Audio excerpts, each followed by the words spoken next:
Okay, so we're going to do a lacing rebuild of a spoke wheel off a BMW /5, a 75/5 from 1972, and this is the rear wheel. The procedure is pretty much the same for the front and rear. So I've got the hub, got the rim, got a whole bunch of new stainless steel spokes and nipples, and I'm working on my kitchen table because it's relatively flat and relatively warm, and you'll see why. Flattish surface, pretty important. So to establish the offset of the rim relative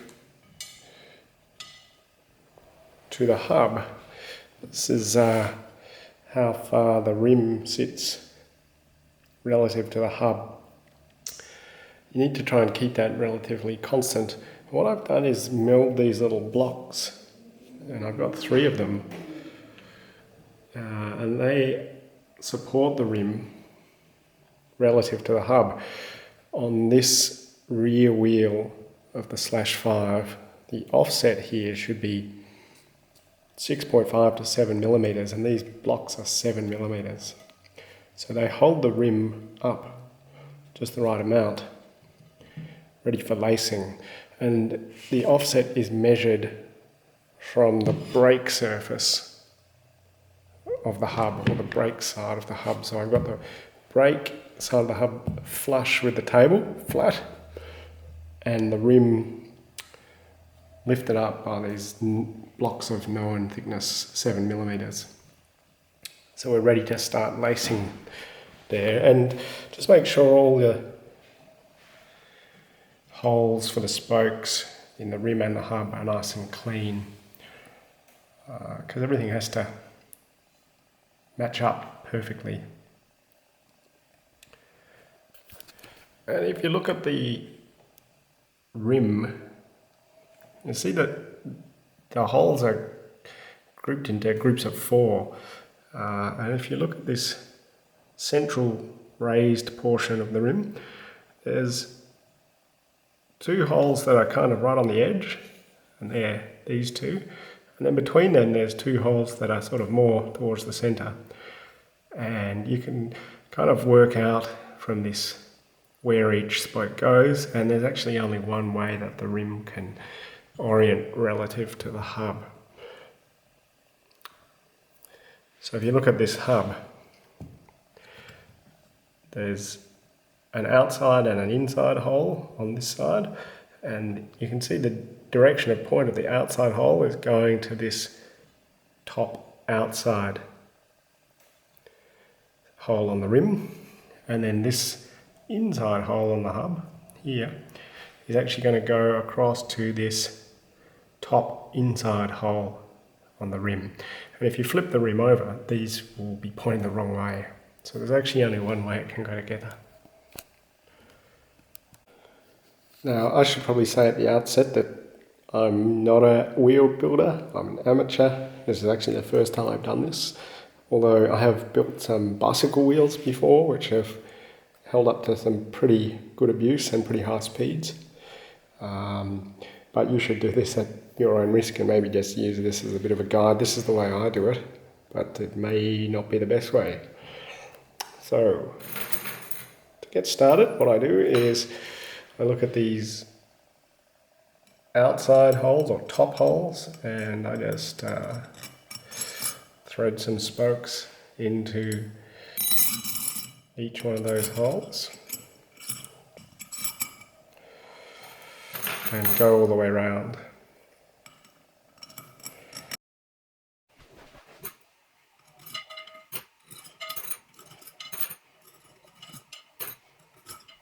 And as you come around here, you'll see that I've got the rim the right way around, but the holes aren't really lining up with where the spokes are. So then you just adjust this until it's almost lining up. Sort of adjust this until you can see these spokes are almost pointing at the hole that you want, which for this one is top outside hole. And then as you put the spokes in, you'll get to see whether the rim needs to be slightly moved in or out. And you'll also notice about these spokes, which is kind of hard to see, so they have a little notch on them here. This is on the inboard end, and there's actually a really small reciprocal groove in these slots that accepts that notch. So as you put the spoke in, it can kind of sit out too far, and then you just rotate it until it falls into the slot, and the ends of the spokes should be nicely seated in these holes. If you get it wrong, they kind of sit out a bit like that, and then you tighten them and they don't seat, and you just got to rotate them a little until like that, until the little notch engages the groove. So you go around and you get the outside 10 spokes. These are 40 spoke wheels, so there's 4 rows of 10. I do this one like this, and get the nipples. Again, you've got to push the nipples through the hole, and they'll often feel like they're through, and then they can go a little bit further, particularly if your rim's not spotlessly clean. You can get a little bit of dirt, or in my case it's actually a little bit of the polish from polishing these rims. So just got to jiggle it until they go all the way through, and then come round and go all the way around. Sort of engage these first row of spokes, like a turn or two into each nipple. And as you go, you may need to just, you kind of get a feel for it. You'll possibly have to slightly adjust where your rim is relative to your hub, because you may find that sort of one side is too close and one side's further away, and so you can just fine tune that. Because obviously the point of this whole exercise is to get the hub and the rim in set space relative to each other and solidly there. So what you start to do is you start to count the threads, or sort of get an eyeball of how much thread is on show on each nipple, and it should be even. If you've got heaps more thread on one side, you may be off center. So what I do is go around and make sure all of the all of the spokes are seated properly in the rim. When I've got that, I just come and sort of finger tighten each nipple just until they sort of engage, but I don't try and tighten it so that's putting any tension on it. So just the first kind of touch, and go all the way around. And look, actually sometimes I turn the spoke because it's easier, but then you just want to make sure that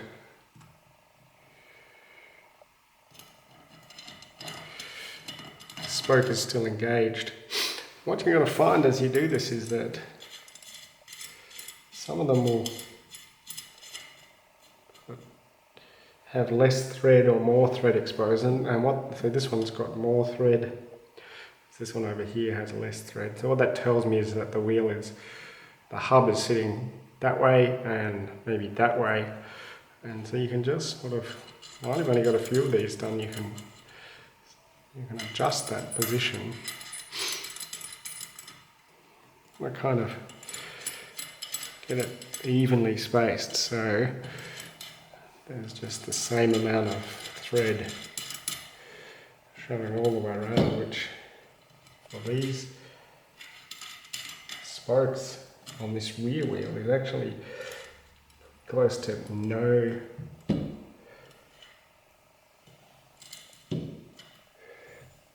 thread, pretty close to no thread showing, but just no thread, so I don't think they've gone in pretty far. So the way to gauge it if your spokes are such that there's no thread showing is when you get to the end of the thread you start counting the turns. These are about, I think, seem to be about half a turn past the thread all the way around. The other thing to be aware of is if you start tightening this outside row too much, you'll lift the rim up and it'll start to lift off your blocks. And you don't want that. So just get these outside ones right, make sure that they're seated well, make sure that the amount of thread is equal all the way around. And then go to the next row. It should be noted that I'm doing this all by hand, but as things tighten up, you may need a spoke wrench to get the right torque, and you can also make one of these, which is a normal screwdriver with a slot ground out of it, which engages the nipples in the rim. Now we've done the outside row and they're all fairly even, and the rim is sitting nicely on my blocks, so I know that offset is exactly 7mm. And don't worry too much about the tension just yet, just make sure it's all pretty even amount of turns, even amount of thread. Spokes well seated. And then probably go on to the next row. Alright. Now we're going to do the top lower or inside, which are the only ones you can see here.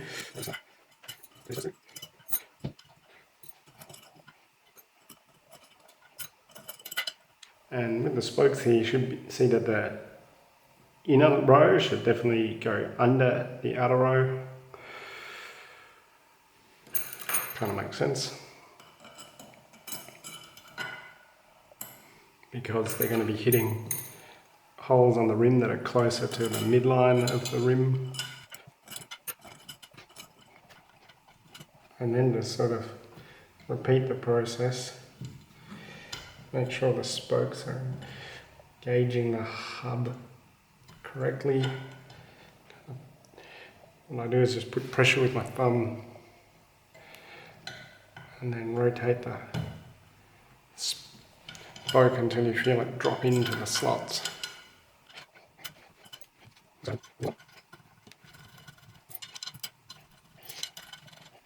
You can experiment with sort of not going round the clock with these, so you can go 1, 2, 3, 4, 5, 6 sort of opposite each other, and in that way try and keep things even. I find that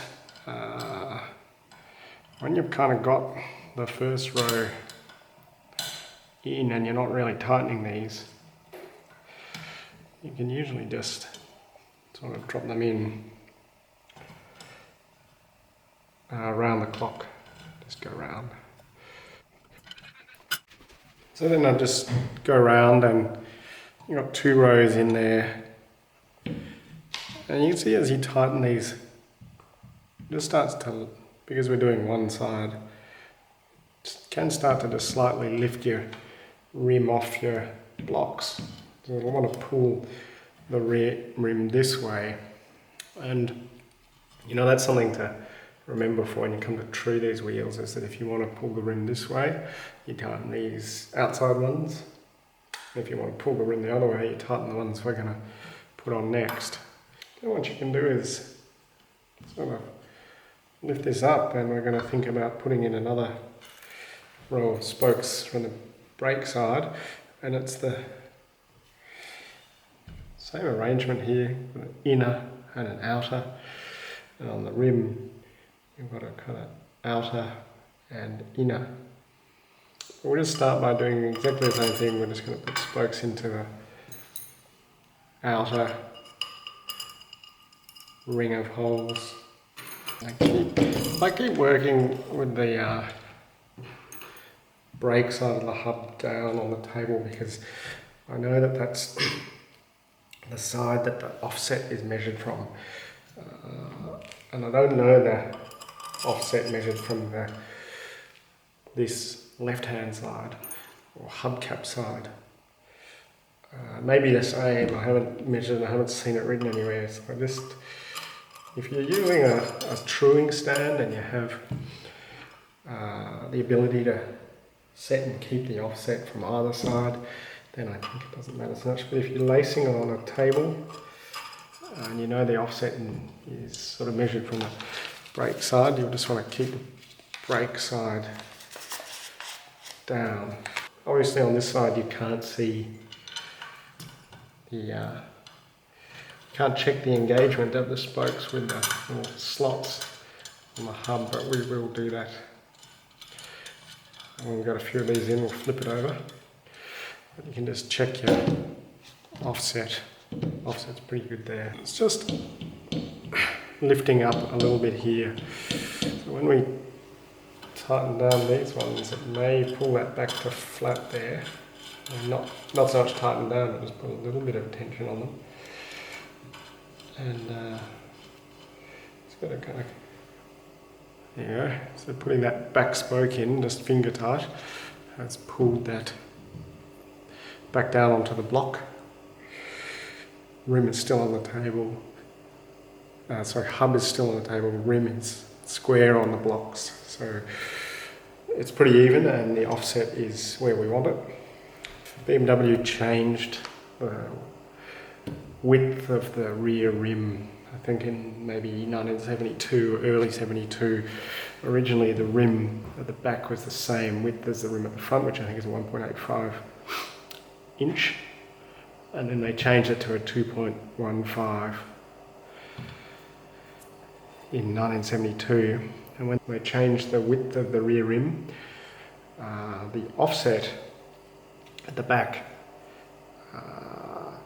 got a little narrower, down to 6.5, 7. So occasionally what you want to do is just check that your spokes are properly engaged in the hub, so they should be properly seated there, and also that the nipples are properly seated in the rim. You can see here this is sitting way too far out, so you can just push that in. The spoke comes out there, and then I just finger tighten that to get it right before we start tensioning things. You can also see that we're sitting out a little too far. And some of these spokes you can see are just sitting a little out of their socket, and you can just give them, I use the end of the screwdriver, but you can use anything. Just give them a little tap. They really should seat flush. Shouldn't see anything sticking out. You can go around and do that as you go, just to get them really seated. I'm having a little more difficulty with this wheel than the front wheel. The spokes alignment, the straightness is not quite as perfect as the front wheel was, and I don't know why that is. Possibly this rim is slightly out of true compared to the front rim. Well, it's not bad, but there's just you can just feel a little bit of slight deviation on the spokes.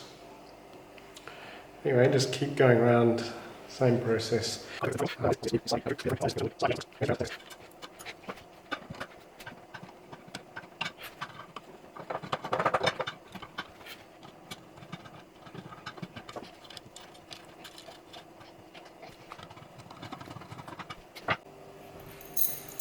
And then, so we've done 3 of the 4 rows. So, again, just going to go around and do the last row, which is the brake side inner row.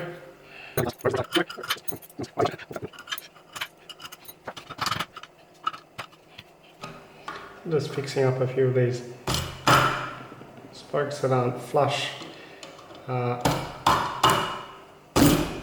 the row we did upside down,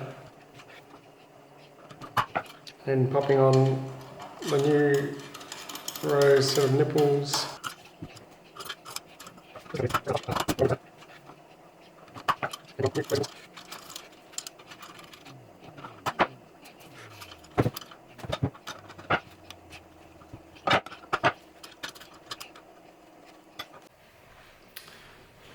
And then you've got a fully laced wheel. It should be starting to feel fairly solid.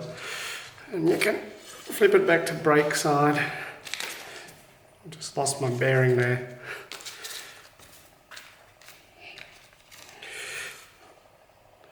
And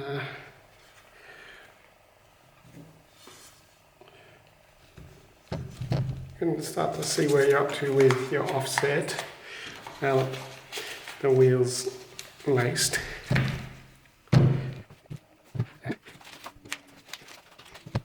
And then what you do is, the first thing to do is go around and check that all the spokes are nicely seated. And a couple of them may need a little helping hand. Do the same on both sides. Check that the spokes are well engaged in the hub, and then go around the outside here and check all the nipples. And then you can start to tighten some of these down a little. This is another way of ensuring that you're even, is to look for the amount of spoke sticking up in the nipple. You can see there that the spoke is almost flush with the nipple, and some of them are a little lower. Now, not all spokes are the same length, and the rim isn't necessarily round, but it's not a bad starting point to get them into similar kind of depth. I just go around using my slotted screwdriver. You often find that some of them are very loose. And the whole point of this is to just try and keep things even and get it as close as you can to true, I suppose, on the table before moving to a truing stand. So you just go around here and got these all tight, and I've put it back on the blocks. So just trying to get it fairly true on a flat surface using known blocks. It was a little hard on this side, but what I did was loosen the top spokes like a quarter of a turn, just tighten the lower spokes, and it pulls it down a bit. And so now both the sides are done, all 40 spokes in, relatively evenly laced. The wheel is flat on the blocks, the offset is correct, or very close to correct, and the wheel is moderately true. Check that all the spokes are well seated, and this is ready to go on for final truing, which I'll do on the truing stand, but we'll make that for a subsequent video. Thanks for watching.